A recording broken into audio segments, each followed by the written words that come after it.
Good day, everyone. I was born and raised in Detroit. Growing up there, I saw people like me running things. This is a courtroom, not a circus, so we're gonna calm down. I'm sorry. What I found there was a passion that I didn't know existed. This is the bottom line. I'm excited to free fall into the limitless possibilities with we the people. So many are fearful of the law. They think it's something that works against them. I think you need to begin to accept responsibility for your mistakes. We are the people. Clara Rodriguez claims she spent thousands on therapy after the defendant showed up claiming that he's her grandson. All rise. David Martinez says his mother told him that the plaintiff's now deceased son is his biological father and he just wants the truth. Court is now in session. The Honorable Judge Lauren Lake presiding. You may be seated. Hello, Your Honor. Hello, thank you, Sean. Good day, everyone. Good day. This is the case of Rodriguez versus Martinez. Ms. Rodriguez, you say the defendant really just wants access to your estate and has caused you emotional distress. Is that correct? That is correct. Mr. Martinez, you say all you want to do is confirm paternity and find out your true identity, and it's not about the inheritance. Yes, that's true. Thank you so much. I'll start with you. Plaintiff, Ms. Rodriguez, you're saying this young man has caused you emotional distress. Tell the court what's been going on. Yes, Your Honor. This young man has began appearing outside of my home in Santa Monica. At first, I just thought he was someone who was just passing by, but he did have this, unique look and caught my eye. So I thought, well, once, okay. Twice, I mean, it's a free country and a free neighborhood.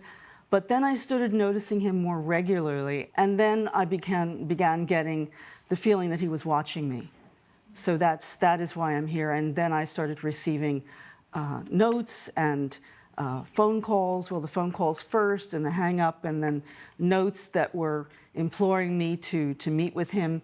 And so wait a minute. How long was this going on? A couple of months. So he would just kind of be near your house? In front, walking Not past. On your property, on the public pavement, but walking by? He actually did come on the property. I had a ring installed, and then I noticed him leaving notes in my mailbox. And what did the notes say? Well, the notes came after the phone calls, and they were asking me to meet with him. He wanted to know if we were related. All right, so the truth is, he was walking by, he was near you, he was looking, but he also made his intentions known. Yes. I think we could be related. Yes. And how was he saying he thought he could be related to you? He claimed to be the son of my departed son. Okay, so you've lost your son. I'm very Yes. sorry for your loss. Thank you. I don't feel that he was malicious. I don't feel that, but I am here for closure. And I think we both need to know the truth. I want to ask you, Mr. Martinez. Ms. Rodriguez said she saw you near her home. What took you so long? Why did it take a few months? Were you trying to look at her to see if you saw any resemblance? What was your plan? Well, how it first started was I started giving her phone calls, and then she expressed how she didn't want to receive my phone calls anymore. But I know in my heart that Michael Henderson is my father, because my mother would always tell me that, oh, this is my father. She was showing me pictures, and I believe that. But then recently she just passed away, and then I just felt kind of lonely. And I looked online for this Michael Henderson, and that's when I learned that he passed away.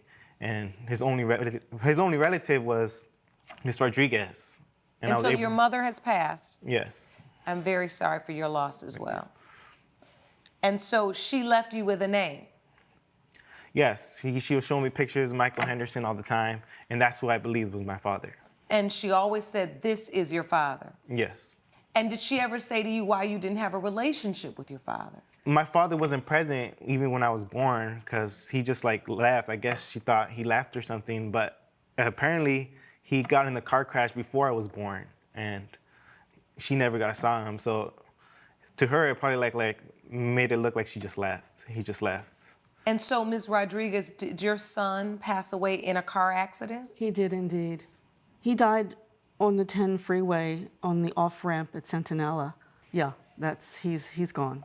He's gone. And so had you ever heard of Mr. Martinez's mother? Did you know your son to have had a relationship with, what was your mother's name? It's Maria. Maria. No, I did not. I knew nothing about it. I did when the car was towed and I had to retrieve the few things in the car.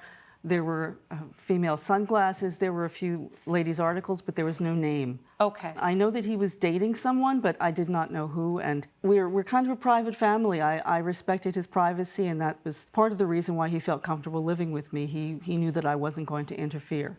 Coming up, Did you ever think, let me sit down and talk to this young man? Why is he near me? Why does he think my son is his biological father? What made you decide to sue him?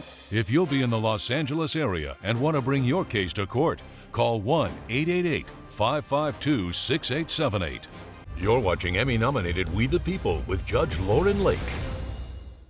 We're back with the case of Clara Rodriguez, who blames David Martinez for causing emotional distress. So, Mr. Martinez, I see tears in your eyes, and I know you've been through a lot, losing your mother, and then also not knowing who your father is. Can you tell the court what prompted you to try to track down Ms. Rodriguez, and how did you make that connection?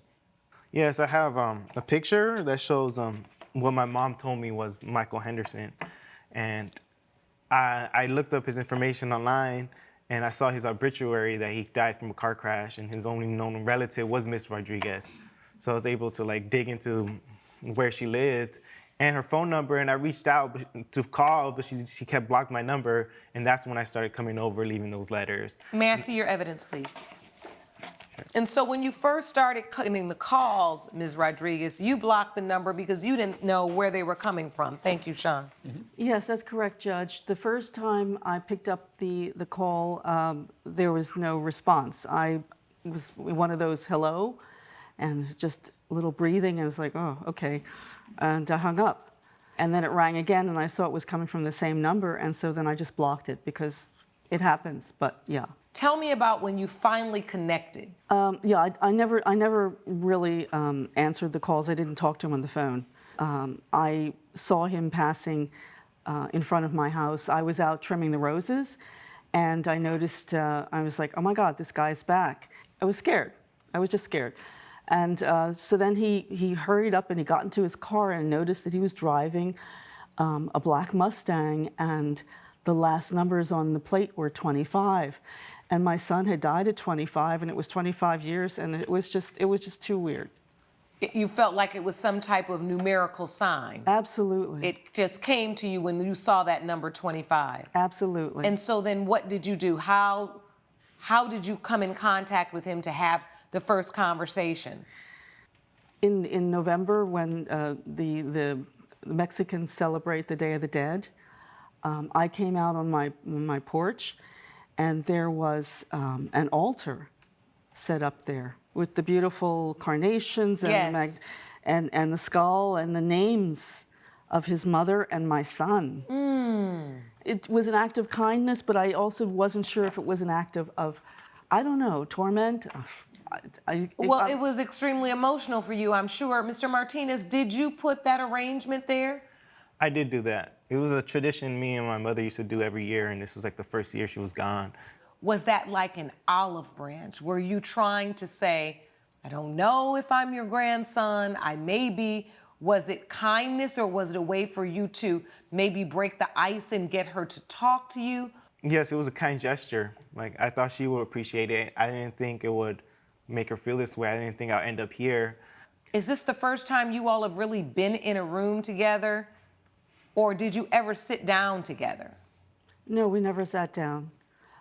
We haven't been in a room. I only saw him kind of around the property and pacing back and forth, and I really didn't know. I mean, I had no inkling what his real intentions were. Before bringing this suit, did you ever think, let me sit down and talk to this young man? Why is he leaving flowers at my door? Why is he near me? Why does he think my son is his biological father? My concern was that this was opening a door I wasn't ready to go through, to be honest. I do see something of my son in him, and I don't know if that's delusion or hope or wishfulness, but I just didn't want to go down that road with a stranger.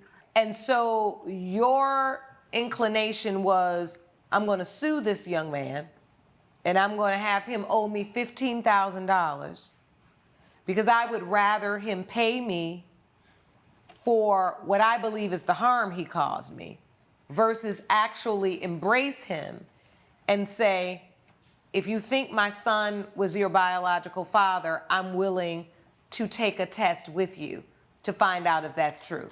I'm truly trying to understand how we got to the suit versus to a solution.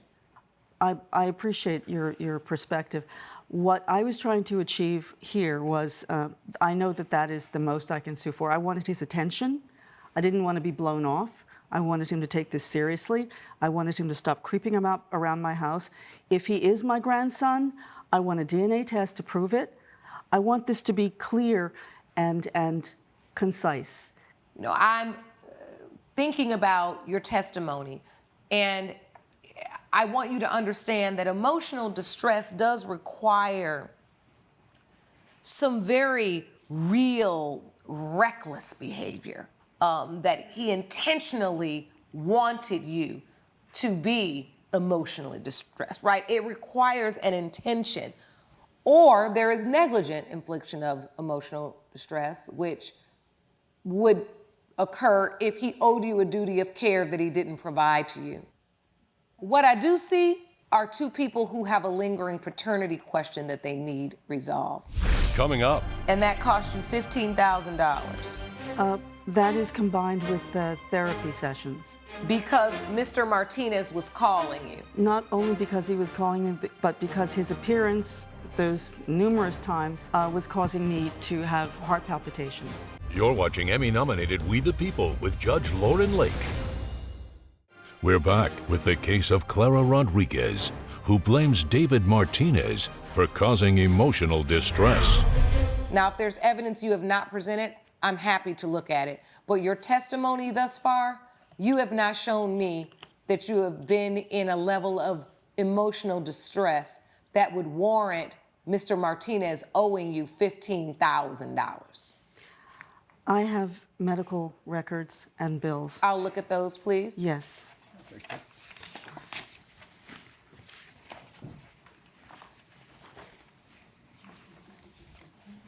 All right, so here are the medical bills you submitted. This states that you had to go to a specialist and urgent care visits and treatment for traumatic stress. Yes, Your Honor. And that cost you $15,000. That is combined with therapy sessions. Because Mr. Martinez was calling you. Not only because he was calling me, but because his appearance, those numerous times, was causing me to have heart palpitations. Do you really feel justified suing a young person who's lost his mother for $15,000? It feels a little irrational, and it feels like these treatments, you needed those anyway, because you're dealing with the loss of your son in a tragic way, which you even said, I bought the car that he had the accident in. Yes. I'm saying it to say that's another level of grieving. Yes. And I'm trying to see if maybe you processing those things is clouding your judgment on this, because what if this is your grandson? Coming up. Your instinct is to sue him for $15,000 instead of want to get the answer. Your Honor, it is my way of getting the answer. You're watching Emmy-nominated We the People with Judge Lauren Lake. We're back with the case of Clara Rodriguez, who blames David Martinez for causing emotional distress. It's odd to me that your instinct is to sue him for $15,000 instead of want to get the answer. Your Honor, it is my way of getting the answer. By calling him to this court, we're expressing ourselves before justice. And you would rather the paternity testing be handled in a court setting, Correct. then you and him just do it privately. Yes. Okay. Exactly. Well, if that's what you want, that's what you'll get because you have submitted to DNA testing. And this court does have the answers for you. Mr. Martinez, I will say this to you. You have handled yourself today with the utmost maturity, kindness, respectfulness. You have been a stand-up young man. Thank you, Your Honor. If I have to say anything, just that we're all grieving. My mother passed away recently, and my intention was never to cause any of that. And just because I didn't take the therapy and spend $15,000 doesn't mean I have to pay $15,000 for something that wasn't my fault. Like, we all have to grieve, and I just hope we just get our answers so we can start healing together. Are you ready for the results? Yes. When it comes to DNA testing for David Martinez, the court was able to use labs for Mr. Michael Henderson that were previously obtained. And through the testing, it has been determined by this court the late Michael Henderson. Judge Lake's verdict when We the People returns. You're watching Emmy-nominated We the People with Judge Lauren Lake. The late Michael Henderson is Mr. Martinez's biological father. Ms. Rodriguez, that is your grandson. How does that feel? Thank you, Your Honor. Thank you.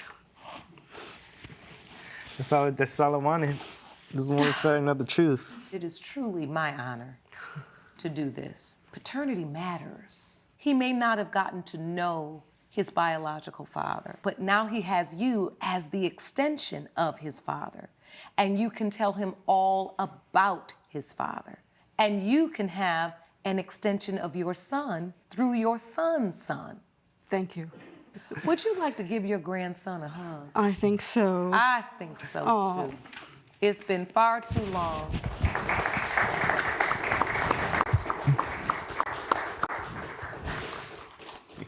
You can stand on the same side together. We know your family now. I wish you all the very best. I am going to dismiss this emotional distress claim. Court is adjourned. All rise. Judge Lake has ruled in favor of the defendant. The plaintiff's case is dismissed. Any final thoughts with each other before we exit the courtroom? Just so glad to finally have a grandmother, finally have family. Yes, there's an empty room in that big house for you. Yeah. Congratulations.